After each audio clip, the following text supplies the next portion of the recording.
You just got promoted and now suddenly everybody is looking to you for answers. Here's the truth. Most new managers, they don't fail because they lack skills. They fail because they lack the right habits. After leading for 20 plus years in corporate world, I've seen firsthand what separates a confident leader from an overwhelmed one. And today I'm sharing 6 high impact leadership strategy that would transform your career. Start every day with a strategic clarity. High impact leaders don't just start opening their mailbox in the morning and start reacting to things. They set the agenda. So tomorrow when you wake up, don't right away open your mailbox. First, take 3 to 5 minutes for yourself to ask these questions. What are my top 3 priorities today? How do these move my team's goals forward? What's the one thing that if I finish today, makes it a win? I used to be one of these managers who wake up and the first thing they do is check their work mailbox before even washing my face. And that would just give me so much anxiety over a lot of emails, the ones that looks more like a firefighting. And then it makes me, instead of focus on the priorities, to just react to the things that are coming my way. So instead, when I switch to this method, when I first take my time to just remind myself, what are my top priorities and what is the one thing that will make the day a win? And then I start opening my mailbox. I don't just go from top to down. I do a quick look and I select the ones that are actual priority and not noise. And that's a shift that my team noticed, that I turn from one of the busy managers to a focused manager. So now when you set your priorities, now the first challenge that you need to overcome is to align your team. And that's when the next strategy comes in. Communicate vision, not just tasks. Average managers assign tasks. High impact leaders connect every task to the why of the team, to the why and the purpose of the organization. Instead of saying, I need that report by Friday, try saying, this report helps us spot trends that will shape next quarter's strategy. When your team understands the why and the bigger purpose behind doing what they do, they stop just checking the boxes as, okay, this task is assigned to me, let's just check it.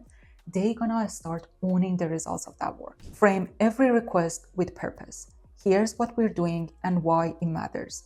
Connect daily tasks to company or team goals. Reinforce how each person's work contribute to success. Speaking of ownership, the fastest way to build ownership is not by correcting, it's by coaching. Coach daily, don't just correct. Unfortunately, too many managers wait until performance review to give their feedback. And that's just not gonna work. When you give feedback to someone once a year, not only it's not fair to them, it's so out of time. You stumble to provide examples if they start challenging you, and it's just not helpful. So instead, try to coach daily. And it doesn't have to be something formal, but you can just leverage a situation and ask a question. As an example, somebody's finishing a project, you can just ask them, what did you learn from this project that you thought it was interesting and you're going to leverage it in future? Just something friendly about what is it that they learn, and they start sharing their experiences with you. But also, at the very least, on a weekly basis, try to have conversations with people. If there is a feedback that you want to mention to them because of a presentation that they've done, as an example, give feedback in real time, not months later.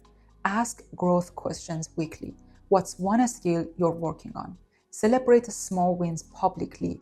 Guide corrections privately. Now, coaching helps your team to grow. But what about decision making? Let's talk about the habit that makes your team confident to move forward. Make decisions collaboratively and communicate them clearly. One of the fastest ways to lose momentum in your team is to just let the decisions drag on forever.